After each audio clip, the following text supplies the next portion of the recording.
దేవుని వాక్యంలోనికి వెళదాం. మత్తయి రాసిన సువార్త 19వ అధ్యాయము 23, 24 వచనాలు మనం చదువుకుందాం.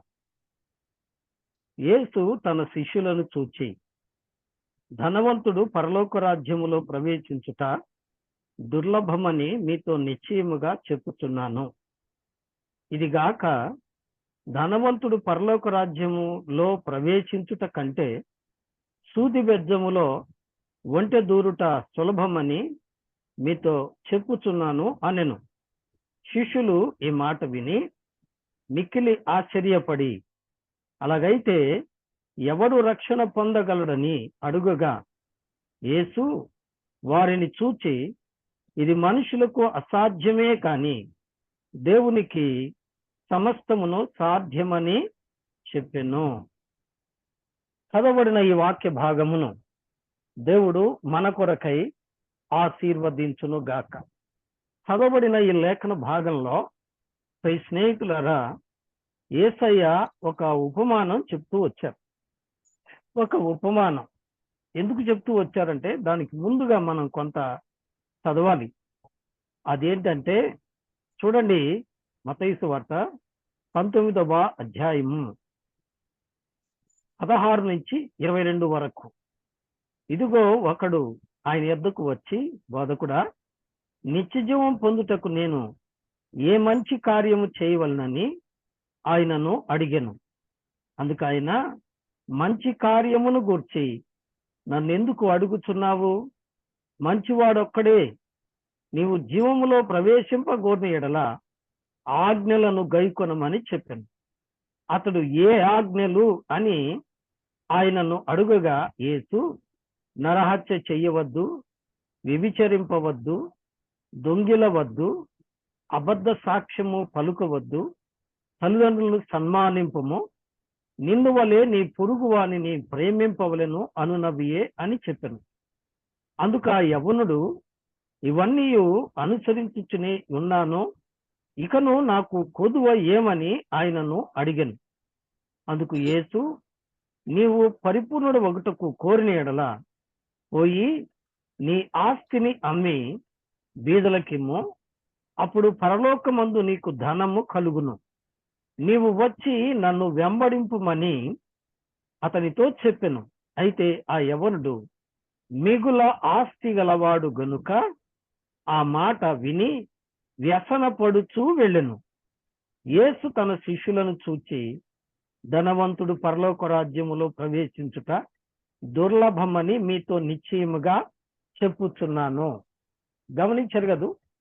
ఈ వివరంగా ఈ భాగం చదివించటంలో ఉన్న ఉద్దేశం ఏంటంటే, అసలు ప్రభువారు ఈ ఉపమానం చెప్పటంలో ఉన్న ముఖ్య ఉద్దేశమేమి? మొదటి మాట. రెండవది ఏంటంటే, ఈ యొక్క ఉపమానంలో ఉన్నటువంటి విషయాలు ఏమిటి? ఈ యొక్క విషయాల్లో మనం నేర్చుకోవాల్సింది ఏమిటి? ఈ విషయాల గురించి మనం జ్ఞాపకం చేసుకున్నాం. రండి, ఇక్కడ ప్రభువారు ధనవంతుడు పరలోక రాజ్యములో ప్రవేశించుట కంటే సూది బెజ్జములో ఒంటె దూరుట సులభమని మీతో చెప్పుచున్నానెను. విన్నరా? ఇక్కడ మనకు ప్రభువారు చెప్పిన ఉపమానంలో 2 విషయాలు ఉన్నాయి. ఒకటి ఏంటండి? ధనవంతుడు, పరలోక రాజ్యం. 2, ఆయన చెప్పిన ఉపమానం అంటే పోలిక. ఏం చెప్పారు? ఒంటె, సూది బెజ్జం. జాగ్రత్త వినండి. ధనవంతుడు పరలోక రాజ్యంలో చేరట కష్టము. ఎలా కష్టము అంటే, ఒంటె సూది బెజ్జంలో దూరుట కష్టము లేదా అసాధ్యము అన్నట్లుగా ప్రభువారు చెప్తూ వస్తున్నట్టుగా మనం చూస్తున్నాం కదండి. అలాగైతే దేవుని బిడ్డలారా, ఒంటెను ధనవంతుడితోనూ సూది బెజ్జాన్ని పరలోక రాజ్యంతో పోల్చారు ప్రభువారు. ఇప్పుడు మనం గమనిద్దాం. ఒంటె సూది బెజ్జంలో దూరటం అసలు సాధ్యమా అంటే అసాధ్యమే కదండి. అసాధ్యమే. అయితే ప్రభువారు ఈ ఉపమానం ఎందుకు చెప్పారు? ఇది మొదటి మాట. రెండో మాట ఏంటంటే, ప్రియులారా, ధనవంతులు పరలోక రాజ్యంలో చేరలేదా? పరిశుద్ధ గ్రంథంలో ధనవంతులు పరలోక రాజ్యంలో చేరలేదా? ప్రియులారా గమనించండి, మనం గనక పరిశుద్ధ గ్రంథంలో చూస్తే, ప్రియులారా పరిశుద్ధ గ్రంథంలో మొట్టమొదటిగా ప్రియులారా అబ్రహాము ఏమండి 13వ అధ్యాయము 2వ వచనంలో అతడు మిగుల ఆస్తిపరుడుగా ఉన్నాడు, ధనవంతుడుగా ఉన్నాడు. యోబు గ్రంథం 1వ అధ్యాయము ఏమండి 3వ వాక్యంలో మనం చదివితే అతడు భూమి మీద మిగుల ఆస్తి గలవాడు అని రాశాడు. అలాగే బర్మా కూడా మిగుల ఆస్తి గలవాడు గనుక తన ఆస్తి అంతా అమ్మి అపోస్తలుల పాదం దగ్గరకు తీసుకొచ్చి పెట్టాడు అని అపోస్తల కార్యం 4వ అధ్యాయము 37వ వచనంలో మనం చదువుతాం. ఇలాగా ధనవంతులు అనేవారు ప్రియులారా బైబిల్లో లేరా అంటే ఉన్నారు. మరి వారు పరలోక రాజ్యానికి వారసులు కాలేదా అంటే అయ్యారు. కాదనడానికి మనం ఏ పాటి వాళ్ళని చెప్పండి? కదండి, అబ్రహాము వారసుడు కాదా? పరదేశును ఏమని చెప్పి పేరు పెట్టారు ప్రభువారు? ఏమండి ఏమని చెప్పి పేరు పెట్టారు? అబ్రహాము రొమ్ము అని పేరు పెట్టారు. సో అబ్రహాముకు ప్రభువు పరలోక రాజ్యంలో స్థానం ఇవ్వలేదా? ఇచ్చారు. యోబుకి ఇవ్వలేదా? ఇచ్చారు. మరి బర్నబాకు దేవుని యొక్క రాజ్యంలో చోటు లేదా? ఉంది. మరి అలాగైతే ధనవంతుడు పరలోక రాజ్యంలో చేరటం ఒంటె సూది బెద్దంలో చేరటం కంటే కష్టము అని ప్రభువారు అన్నారు కదండి. దీంట్లో ఉన్న ఉద్దేశం ఏమిటి? దీంట్లో ఉన్న ఉద్దేశం ఏమిటి? ఈ సత్యాన్ని మనం కొంత ధ్యానం చేద్దాం. ప్రభువారు చెప్పిన ఉద్దేశంలో ఇక్కడ సూది బెజ్జము అంటే ఏ సూది? ఏమండి, బట్టలు కుట్టే సూది ఉంది, సన్న సూది కదా. బట్టలు కుట్టి చేతి పనులు చేస్తారు, కాజాలు వేస్తారు, ఏమండి, ఇంకా బ్లౌజులకి చేతి పని చేస్తారు, సన్న సూది. ఇంకొంచెం పెద్దది ఏంటంటే మిషన్ సూది కదండి. మిషన్కు పెట్టే సూది దానికంటూ కొంచెం పెద్దదిగా ఉంటుంది. ఇంకోటి ఏంటి అంటే ప్రియులారా, కొంత గట్టి బట్టలు కుట్టే, ఏమండి, కొంచెం బలమైన బట్టలు కుట్టే పొడవాటి సూది, పుస్తకాలు కూడా కుడతారు. దానికంటే పెద్దది ఏమండి, గోతాళ్ళు కుట్టే దబ్బలం అంటాం మేము మా ప్రాంతంలో. ఇలాగూ రకరకాల సూదులు. మరి ఇక్కడ ప్రభువారు చెప్పిన ఈ సూది బెజ్జం ఏది? ఇది మనం గమనించాలి. ఇది అసాధ్యం కదా మామూలుగా కూడా. మరి మామూలుగా చెప్పుకునే మన ఈ యొక్క సూది అంటే బట్టలు కుట్టే సూది కానీ లేకపోతే ఈ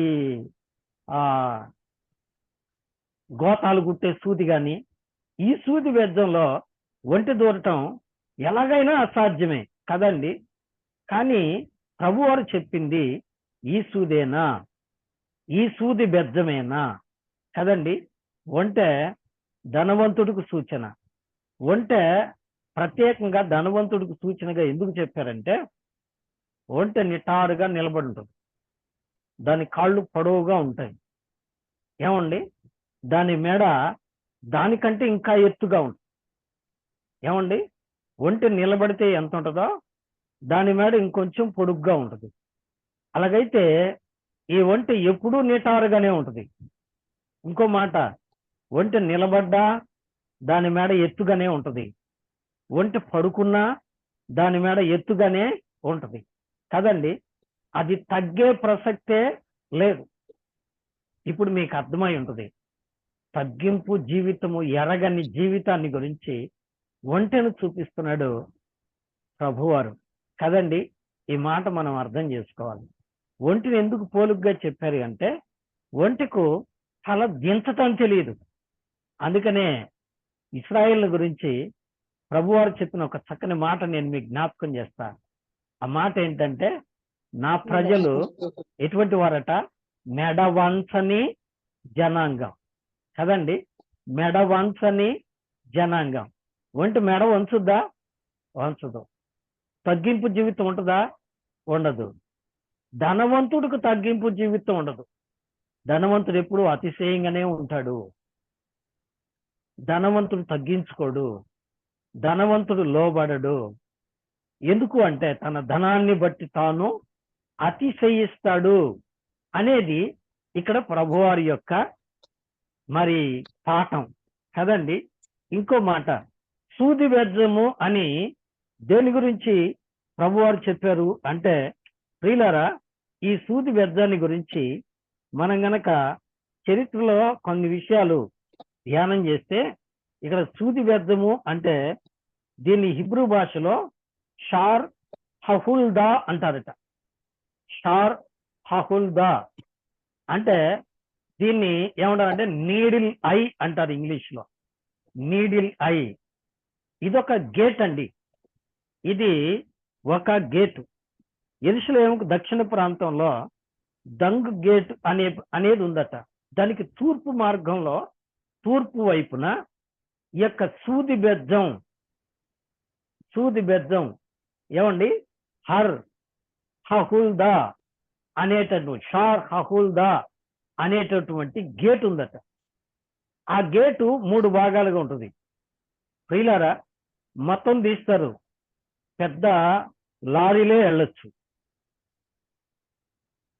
తరువాత ఏదైనా ఒక చిన్న వాహనం, రథము లాంటిది వెళ్ళాలంటే ఒక గేటు తీస్తారు. కానీ ఎప్పుడు తలుపు వేసే ఉంటుంది. దానికి ఒక చిన్న ద్వారం ఉంటుంది. ఏం చెప్పండి? చిన్న ద్వారం. దాన్నే స్మాల్ గేట్ అంటారు. దాంట్లో కేవలం మనిషి మాత్రమే పడతారు. ఏమండి? మనిషి మాత్రమే పడతారు. మనిషి మాత్రమే లోపలికి వెళ్ళటానికి సరిపోయేంత అవకాశం ఉంటుంది. అందుకని దాన్ని ఏమన్నారు అంటే సూది బెజ్జం లేదా నేరో గేట్ అన్నారు కదండి. అది ఉదయము 10 గంటలకో 11 గంటలకో తీస్తారట.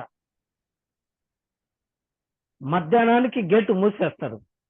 ఇక ఆ తరువాత ఏ వాహనం కానీ ఏది కానీ ఏ ఒంటెలు వచ్చినా కానీ ఏ గుర్రాలు వచ్చినా కానీ లోపలికి వెళ్ళటానికి లేదు.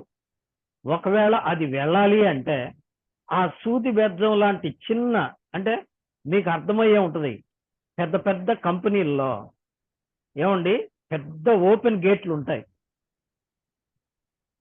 ఆ గేట్కి ఒకవైపున చిన్న గేట్ ఉంటుంది, చిన్న తలుపు. అందులో ఒక మనిషి పడతారు. సెంట్రల్ జైల్లో ఉండే గేట్లు అలాగే ఉంటాయి. ఒక చిన్న తలుపు మాత్రమే ఉంటుంది. ఆ తలుపులో ఒక్క మనిషి మాత్రమే పడతారు. కాబట్టి చరిత్ర ప్రకారం దాన్ని ఏమంటారంటే నేరో గేట్. అందుకని దీన్ని ఏమండి నీడిల్ ఐ అని ఇంగ్లీష్ లో అంటారు. కాబట్టి దాన్ని చూపిస్తూ ఉంది. ఏమండి దాన్ని దృష్టిలో పెట్టుకొని ప్రభువారు చెప్పారు అనేది బైబిల్ పండితుల యొక్క ఉద్దేశం.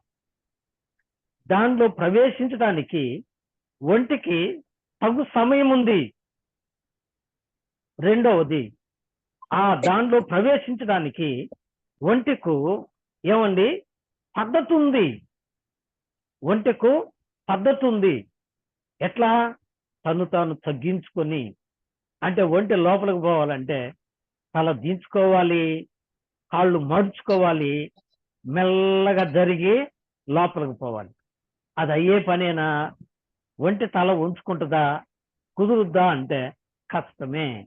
అందుకని ఇక్కడ ధనవంతుడు పరలోక రాజ్యములో చేరుట ఒంటె సూది బెజ్జంలో దూరట కంటే అసాధ్యము అని ప్రభువారు తేల్చేశారు కదండి. అలాగైతే ఎవడు రక్షణ పొందగలడు అని శిష్యులు అన్నారు. అందుకు ప్రభువారు అన్నారు, ఏమన్నారు అంటే ఇది మనుషులకు అసాధ్యమే కానీ దేవునికి సమస్తమును సాధ్యము అన్నారు. దేవుని బిడ్డలారా, ఇక్కడ మనం ఇంకొక తలంపు కూడా జ్ఞాపకం చేసుకోవాలి. రండి మత్తయి సువార్త 7వ అధ్యాయము. మత్తయి సువార్త అండి 7వ అధ్యాయంలో ఒక చిన్న మాట నేను మీకు జ్ఞాపకం చేస్తా. 7వ అధ్యాయం 13వ వచనం. మత్తయి సువార్త 7వ అధ్యాయం 13, 14 వచనాలు కలిసి ఉన్నాయి. ఇరుకు ద్వారమున ప్రవేశించుడి, నాశనముకు పోవు ద్వారము వెడల్పును, ఆ దారి విశాలమునై ఉన్నది, దాని ద్వారా ప్రవేశించు వారు అనేకులు. జీవమునకు పోవు ద్వారము ఇరుకును, ఆ దారి సంకుచితమునై ఉన్నది, దాన్ని కనుగొను వారు కొందరి. వినండి, ఇరుకు ద్వారము, విశాల ద్వారము కదండి. ఇరుకు ద్వారము, విశాల ద్వారము అంటే నారో గేట్, బ్రాడ్ గేట్. ఏమండి, బాగా విశాలంగా ఉంటుంది. అది దేనిది? నరకమునకు పోవు ద్వారము, పరలోకానికి పోయే ద్వారము. ఏమండి, దీన్ని ఏమన్నారు? ఏమండి, జీవమునకు పోవు ద్వారము అని ప్రభువారు ఇక్కడ చెప్పారు. నిత్య జీవానికి పోయే ద్వారము ఏంటంట? ఇది నారో గేట్. ఏమండి, నారో గేట్ అంటే అంత ఈజీగా వెళ్ళడానికి అవకాశము లేదు.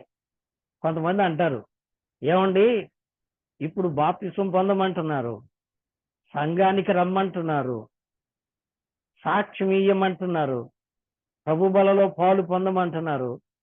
ఇవన్నీ సంవత్సరాలు మాట్లాడకుండా తగ్గించుకొని లోబడి ఇంత కష్టపడే కంటే సిలువ మీద దొంగతనం చేసి మనుషులను చంపి నరహంతకుడుగా బ్రతికి నరక శిక్ష, మరణ శిక్ష విధించబడి అతడు సిలువలోకి వెళ్ళిన తర్వాత, ప్రభువా నీ రాజ్యంలో నన్ను జ్ఞాపకం చేసుకోవయ్యా అని మరణానికి ముందు అడిగినప్పుడు ప్రభు క్షమించి అతనికి పరలోకం ఇచ్చాడు కదా అని ఏమండి వ్యాఖ్యానాలు చేసేవారు కొంతమంది ఉన్నారు. ఏమంటారు? వ్యాఖ్యానాలు చేసేవారు కొంతమంది ఉన్నారు. అలాగైతే విశ్వాస జీవితము జీవించిన వారి యొక్క భక్తి వ్యర్థమేనా అనిపిస్తుంది కదండి. నిజమే. అలాగైతే ప్రియ దేవుని బిడ్డలారా, విశ్వాస జీవితంలో మనం పరలోకానికి పోవాలి అంటే సిలువలో దొంగ కూడా అసాధ్యమే. సిలువలో దొంగను ఎక్కడికి వెళ్ళమన్నాడు ప్రభు? ఎక్కడికి వెళ్ళమన్నాడు ప్రభువారు? ఎక్కడుందా మాట? చూడండి, 23వ అధ్యాయం కదా, లూకా రాసిన సువార్త 23వ అధ్యాయం. లూకా రాసిన సువార్తలో 23వ అధ్యాయంలో మనం ఆ మాట చదువుతాం. యేసు, నీవు నీ రాజ్యంతో వచ్చినప్పుడు నన్ను జ్ఞాపకం చేసుకోవయ్యా అన్నప్పుడు ప్రభువారు ఏం చెప్పాడండి? ఏం చెప్పారు? 23వ అధ్యాయము 40-41 వచనాలు నేను చదువుతున్నాను, లేదా 42 వరకు కూడా, 42-43 చదువుదాం. ఆయనను చూచి యేసు, నీవు నీ రాజ్యములోనికి వచ్చినప్పుడు నన్ను జ్ఞాపకము చేసుకునుము అనెను. అందుకు ఆయన వానితో, నేడు నీవు నాతో కూడా పరదైసులో ఉండువని నిశ్చయముగా నీతో చెప్పుచున్నాను నేను. వినరా? ప్రభువారు ఏం చెప్పారు? ఎస్, ఓకే, ఇక నువ్వు పరలోకానికి రావయ్యా అని ప్రభువారు చెప్పారా అండి? లేదు. ఇది మళ్ళీ ప్రవలాంగడ అవుతుంది. మనం చెప్పుకోవాలి అంటే పరదైసు అనేది ఇంతకుముందు చెప్పుకున్నాం, పాతాళంలో ఒక భాగం కదండి. పాతాళంలో ఒక భాగం. పాతాళంలో 5 భాగాలు చెప్పుకున్నాం కదా. పరదైసు అంటే భక్తుల ఆత్మలుండే స్థలం. దాని నాయకుడు అబ్రహాము అని అనుకున్నాం లూకా సువార్త 16వ అధ్యాయం ప్రకారం. రెండవది దయ్యములుండే స్థలం, అగాధం.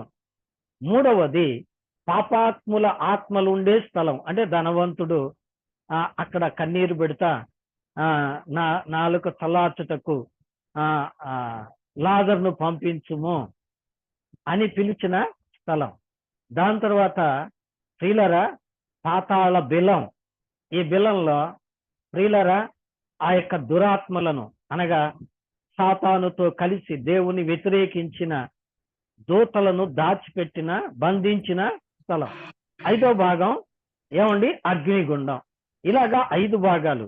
సో కాబట్టి ఇప్పుడు ఈ మాటను మనం చర్చించుకున్నాం గనక దీన్ని మనం కొంత ఆలోచన చేస్తే, ప్రియులారా, ఈ యొక్క దొంగ ప్రభు వారితో మరి మాట్లాడి నీ రాజ్యంలో నన్ను జ్ఞాపకం చేసుకో అన్నప్పుడు ప్రభు వారు ఏం చెప్పారు? నేడు నీవు నాతో కూడా పరదైసులో ఉంటావు అంటే దాని అర్థం ప్రియులారా అతను పరలోకానికి వెళ్ళినట్ట కాదు కదా. మరి అలాగైతే అతను ఎక్కడికి వెళ్ళినట్టు? ప్రియులారా, అతను ఎక్కడికి వెళ్ళినట్టు అని మనం ఆలోచన చేస్తే, ప్రియులారా, అతడు పరదైసుకు మాత్రమే వెళ్ళాడు కదండి. పరదైసుకు మాత్రమే వెళ్ళాడు. పరదైసు నుంచి మరలా పరలోక ప్రయాణం ఉంది కదండి. కాబట్టి పరలోక ప్రయాణం వెళ్ళాలి అంటే దేవుడు తనకిష్టమైన వారిని పంపిస్తాడు. వాళ్ళెవరు అంటే స్వరక్తమిచ్చి సంపాదించిన సంఘం, ఆ తరువాత క్రీస్తునందు విశ్వాసం ఉంచి శ్రమలు ఓర్చిన బిడ్డలు కదండి. ఇప్పుడు మళ్ళా అంశంలోనికి వద్దాం. ధనవంతుడు పరలోక రాజ్యములో చేరుట అసాధ్యము అని ప్రభువారు చెప్పారు కదండి. మనం ఆ మాట చదువుదాం. ఇదిగాక ధనవంతుడు పరలోక రాజ్యములో ప్రవేశించుట కంటే 24వ వచనం 19వ అధ్యాయం మత్తయి సువార్త, సూదు బెద్దంలో ఒంటె దూరుట సులభము అని మీతో చెప్పుచున్నాను. ఇది మనుషులకు అసాధ్యమే, కానీ దేవునికి సమస్తం సాధ్యం. ఎలాగా? ఇప్పుడు మనం చెప్పుకున్న ధనవంతుల్లో అబ్రాహాము గురించి చెప్పుకున్నాం కదండి, యోబుని గురించి చెప్పుకున్నాం, బర్నబాను గురించి మనం చెప్పుకున్నాం. వీళ్ళు మాత్రం కాక ఇంకొక ఆయన ఉన్నాడు. ఏమండి? ఆయన ఎవరు? రండి, లూకాసు వార్త 19వ అధ్యాయము. లూకా రాసిన సువార్త అండి 19వ అధ్యాయము. 19వ అధ్యాయంలో ప్రియులారా మొదటి వచనం నుంచి నేను చదువుతున్నాను. ఆయన సంచరించుచు యెరికో పట్టణములో ప్రవేశించి దాని గుండా పోవుచుండెను. ఇదిగో సుంకపు గుత్తదారుడును ధనవంతుడును అయిన జక్కయ్య అని పేరుగల ఒకడు ఎవరో చూడగోరెను గాని పొట్టివాడైనందున జనులు గుంపుగూడి ఉండుట వలన చూడలేకపోయిను. వినరా? ఇక్కడ ఒక వ్యక్తి మనకు కనబడుతున్నాడు. అతను ఎవరు? జక్కయ్య. జక్కయ్య అంటే ఆ పేరుకు అర్థం పవిత్రుడు కదండి. పేరు మాత్రం పెట్టుకున్నాడు, పవిత్రమైన పేరు. కానీ ఇతడు ఎవరట? ధనవంతుడు. ఏమండి? ధనవంతుడు. ఇంకో మాట 7వ వాక్యం, అందరూ అది చూచి ఈయన పాపి అయిన మనుషుని యొద్ద బస చేయ వెళ్ళెను అని చాలా సణుగుకొనిది. 2వ మాట సర్టిఫై చేశారు మనుషులందరూ. ఏమని చెప్పండి? ఏమని అంటే పాపి అయిన మనుషుడు. ఈయన ఒకటి ధనవంతుడు, 2 పాపి అయిన మనుషుడు, 3వది ఇతడు పొట్టివాడు అంటే మరగుజ్జువాడు అని అర్థం. పొట్టివాడికి మరగుజ్జువాడికి తేడా ఏంటండి అంటే మరగుజ్జుతనం ఏమండి చాలా గొప్పది. మరగుజ్జుతనం అంటే ఏమండి చాలా కొంచెపు బుద్ధి అంటారు మా యొక్క ప్రకాశం జిల్లా భాషలో. కొంచెం బుద్ధి అంటే తక్కువ బుద్ధి. ఏమండి? చాలా తక్కువ బుద్ధి.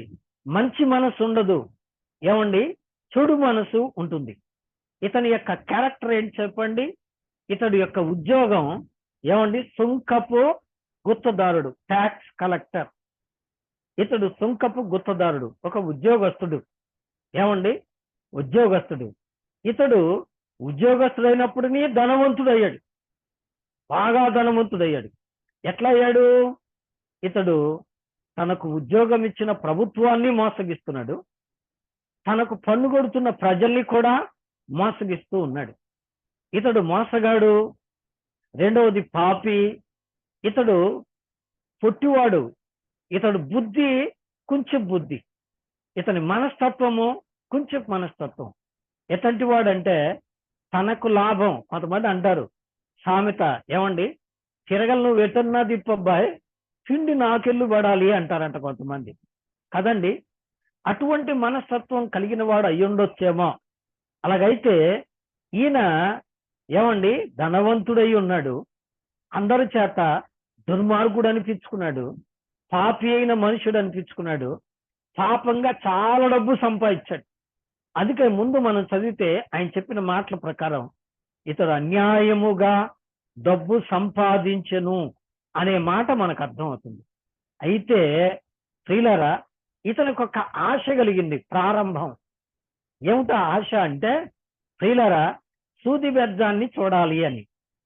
సూది బెజ్జం అంటే పరలోక రాజ్యం. మనం ఇందాక చదివాం, ఏమండి మనం ఇందాక చదివాం దేవుని వాక్యంలో, ఏమండి ధనవంతుడు ఒక ఆశపడ్డాడు. ఏమని ఆశపడ్డాడు? ఏమండి లూకాసు వార్త 18వ అధ్యాయము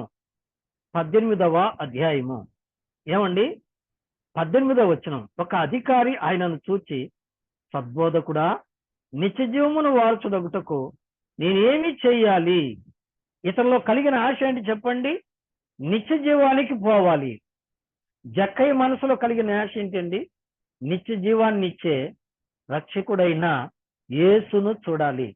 దగ్గరగా ఇద్దరికీ ఆశ ఒకటే. ఆశ అయితే ఉంది, కానీ ప్రియులారా ఆ ధనవంతుడు ఆచరణలోనికి రాలేదు. చాలా మందికి ఆశ ఉంటుంది, ప్రార్థనకు రావాలని, దేవుడి దగ్గరకు రావాలని, దేవుని మాటలు వినాలని, దేవుని గురించి తెలుసుకోవాలని ఆశ ఉంటుంది. కానీ రావచ్చు కదయ్యా దేవుడి దగ్గరికి, ప్రార్థన చేసుకోవచ్చు, చేయించుకోవచ్చు కదయ్యా అంటే, ఎక్కడండి బిజినెస్ సరిపోతుంది, ఎక్కడండి వ్యాపారం సరిపోతుంది? ఏమండి అట్లా కాదండి, ఆ ధనం కంటే ఇది ముఖ్యం కదా. బైబిల్లో ఉందండి, మీరు భూలోకంలో ధనము సంపాదించుకొనకడి అని ప్రభు చెప్పారు. ఇక్కడ దొంగిలను చెమట కొట్టును, మీరు పరలోకంలో ధనం సంపాదించుకోండి అని ప్రభు చెప్పారండి. కాబట్టి పరలోకంలో ధనం సంపాదించుకోవాలంటే ప్రభు దగ్గర రావాలి అని మనం చెప్పామనుకోండి, ఏమండి వాళ్ళు ఏమంటారు అంటే, నిజమేనండి, ఈ వ్యాపారంలో అబద్ధం ఆడనే తప్పదు, ఎదుటి వాడిని మోసం చేయిందే తప్పదు, కనుక ఇవన్నీ చేసి నేను వచ్చి అక్కడ రెగ్యులర్గా కూర్చోవటం కష్టం అండి అంటారు కదండి. ఎందుకంటే ఆశ అయితే ఉంది, కానీ ఆచరణలోనికి రాలేరు. ఈ సత్యం మనం గమనించాలి కదండి. నిజమే. అయితే జక్కయ్యలో ఉన్న గొప్పతనం ఏంటంటే, ఆశపడ్డాడు. ఆశపడి ఏం చేశాడండి? యేసు ఎవరో చూడగోరెను గాని పుట్టివాడైనందున జనులు గుంపు కూడి ఉండుట వలన చూడలేకపోయాను. అప్పుడు యేసు ఆ త్రోవను రానయ్యుండెను గనుక అతడు ముందుగా పరుగెత్తి ఆయనను చూచుటకు ఒక మేడి చెట్టు ఎక్కెను. విన్నరా?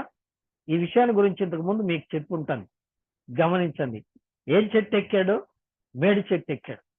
దేవుని బిడ్డలారా, దేవుణ్ణి చూడటానికి ఆశపడి వచ్చిన ఆయనకి ఏం చెట్టు దొరికింది? యాప చెట్లు ఉంటాయి, కొబ్బరి చెట్లు ఉంటాయి, తాడి చెట్లు ఉంటాయి, ఈత చెట్లు ఉంటాయి, ఇంకా రకరకాల పెద్ద పెద్ద మానులు ఉంటాయి కదండి, చింతమానులు. కానీ ఆయనకు దొరికిన చెట్టు ఏం చెప్పండి? మేడి చెట్టు. మేడి చెట్టులో ఉన్న ప్రత్యేకత ఏంటంటే, మేడి చెట్టు బహు పెలుసు. ఏమండి గట్టిగా ఇంకా నిలబడితే కొమ్మలు విరిగిపోతాయి.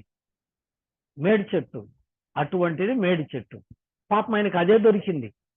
అదే దొరికి ఈయన చెట్టు ఎక్కుదాని ప్రయత్నం చేస్తా ఉంటే ఏమైంది చెప్పండి? ఏ కొమ్మను పట్టుకున్నా ఇరుగుతా ఉంది. మరి ఎక్కటం మానేశాడా? కదండి. ఈ లోకంలో చాలా సమస్యల గురించి చెప్తారు. ఎక్కడండి డ్యూటీలు కుదరట్లేదు, ఏమండి ఉద్యోగంలో మరి ఇన్స్ట్రక్షన్ వస్తుంది, ఉద్యోగంలో చాలా ఇంపార్టెంట్, ఉద్యోగంలో చాలా కష్టం, రాలేకపోతున్నాను, బిజినెస్ ఎక్కువగా ఉంది, ఇది బిజినెస్ టైం కదా, ఏమండి చాలా రకాల మాటలు చెప్తాం. కానీ జక్కయ్య ఆ మాటలు చెప్పలేదండి. మేడి చెట్టు పెలుసు, ఎక్కలేకపోతున్నాను, జారిపోతున్నాను గనక నేను ఎక్కలేను అనుకోలేదు, ఎక్కాడు. ఏమండి కష్టపడి పైకి ఎక్కి కూర్చున్నాడు. పైకి ఎక్కి కూర్చున్నాక దేవుని బిడ్డలారా, ఆయన సరదాగా హాయిగా కూర్చోడానికి వల్ల ఇద్దండి మేడి చెట్టు. మేడి చెట్ల మీద అంత ఈజీగా కూర్చోడానికి వల్ల కాదు. కారణం ఏంటి చెప్పండి? మేడి చెట్ల మీద నివాసం ఏర్పరచుకున్న జీవులు ఉన్నాయి. ఏంటి చెప్పండి? పేడి పండ్లలో ఉండేవి ఏమండి? చీమలు. మేడి పళ్ళలో ఏముంటాయి? చీమలు ఉంటాయి. ఆ చీమలు మేడి చెట్టు నిండా తిరుగుతూ ఉంటాయి. ఆహారం తెచ్చుకోవటం, తీసుకురావటం. అది ఆ హైవే వాటికి కదండి. అదొక నివాసం.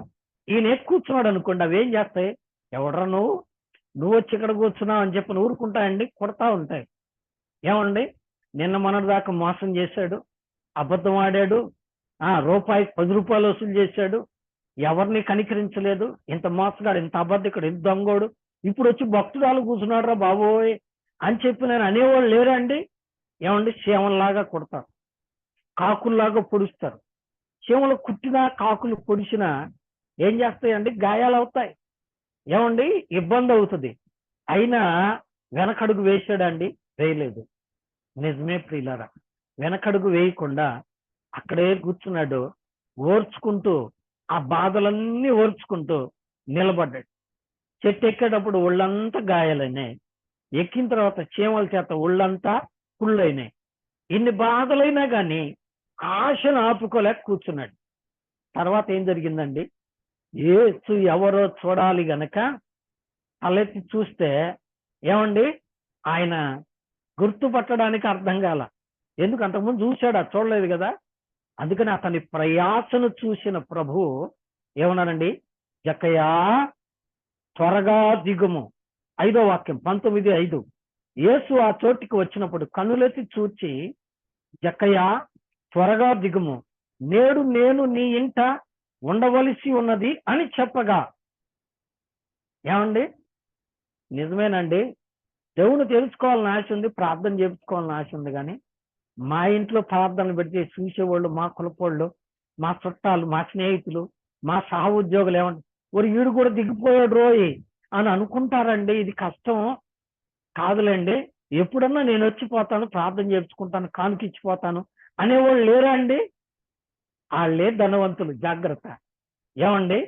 ఆ ధనాపేక్ష దేవుని దగ్గరికి రానియదు. దేవుని దగ్గరికి రానియకుండా ఆటంకపరుస్తూ ఉంటుంది. అందుకే ప్రభువారు అన్నాడు, ధనాపేక్ష గలవాడు. దాని అర్థం అది.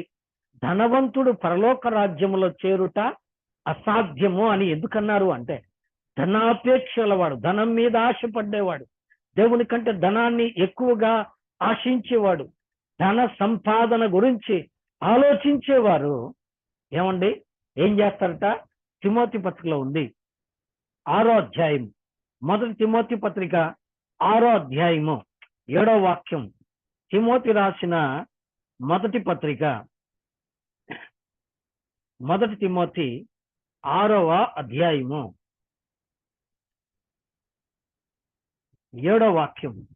6వ అధ్యాయము 7వ వాక్యం.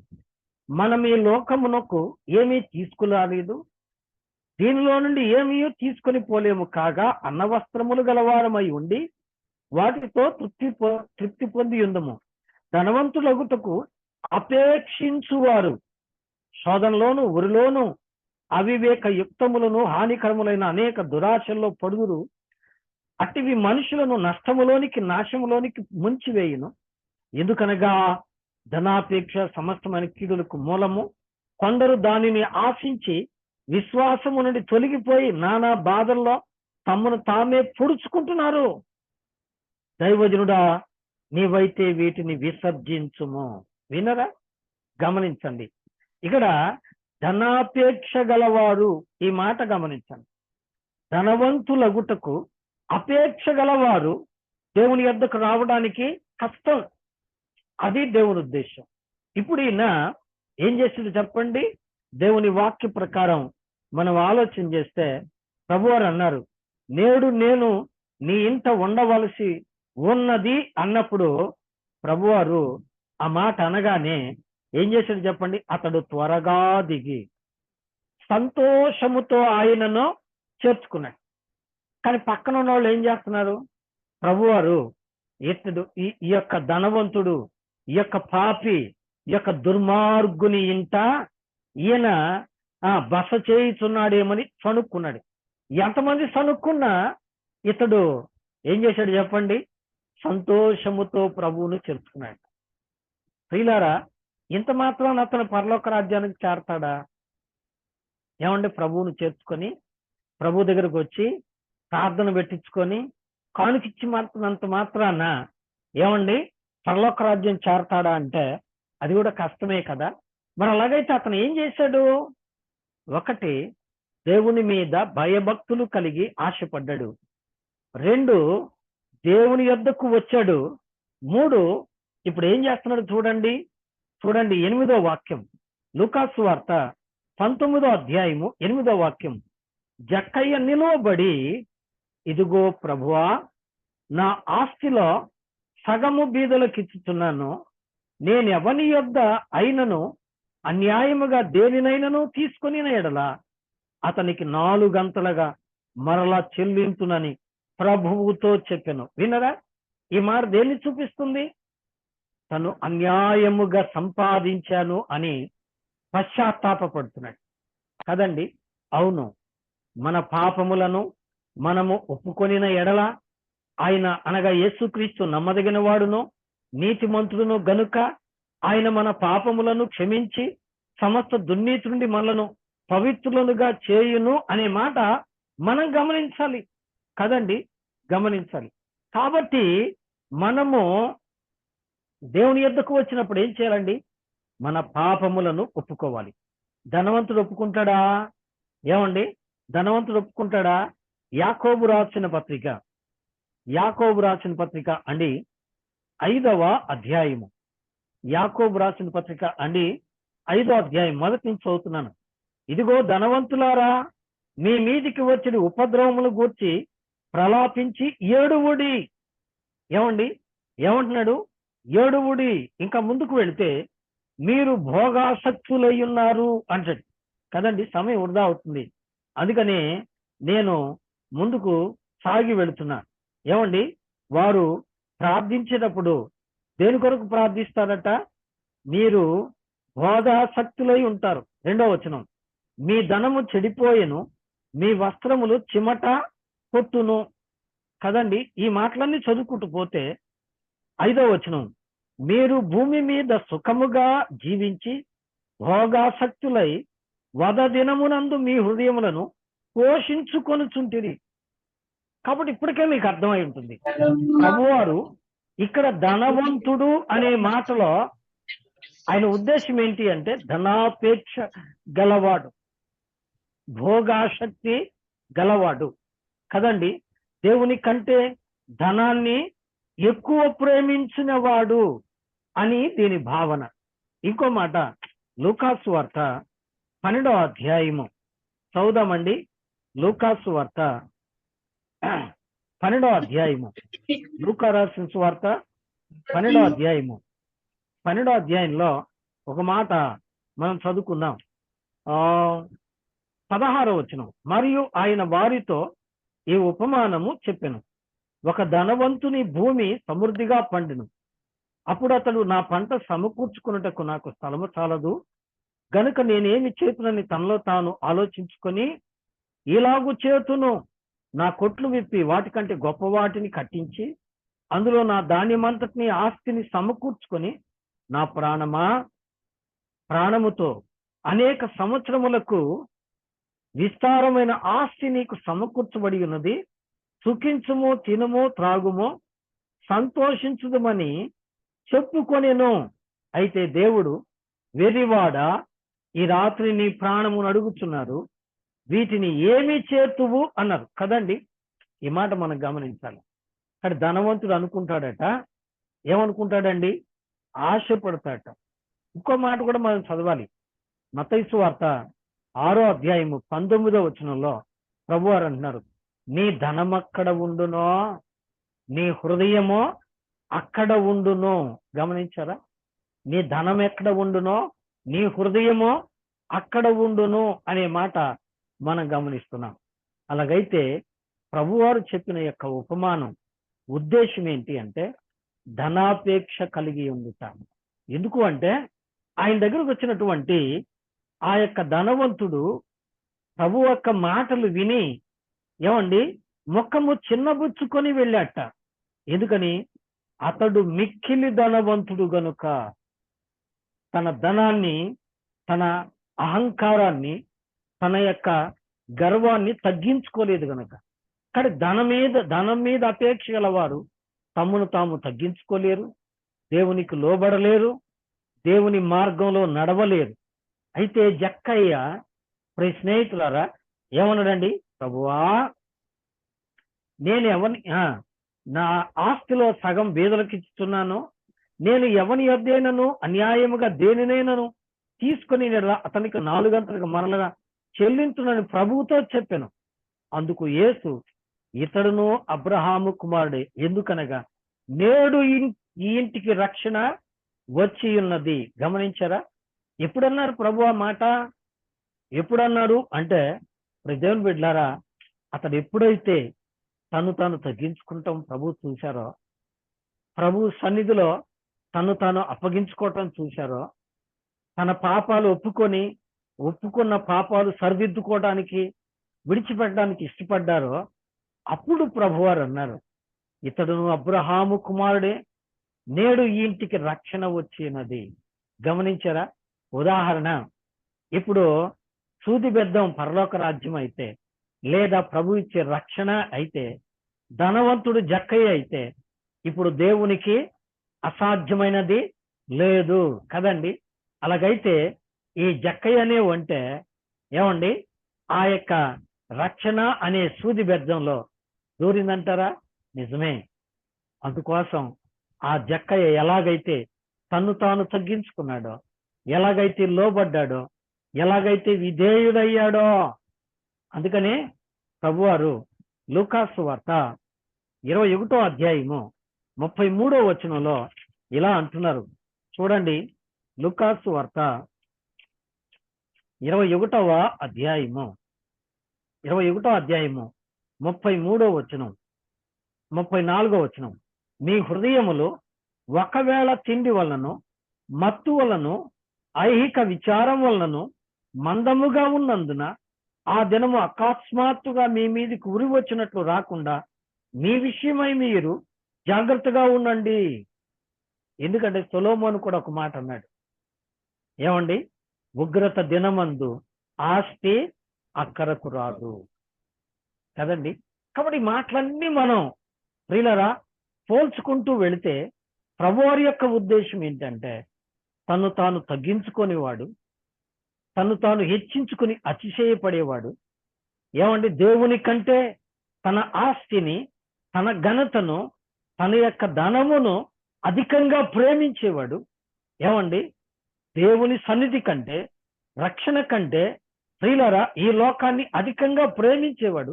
ఒకవేళ దేవుని యొద్దకు రావచ్చేమో, ప్రార్థనకు రావచ్చేమో, దేవుని మాటలు వినొచ్చేమో, దేవుని కానుకలు ఇయ్యొచ్చేమో, కావచ్చేమో, కానీ అతడు సూది బెజ్జంలో దూరుట అసాధ్యం. ఏంది?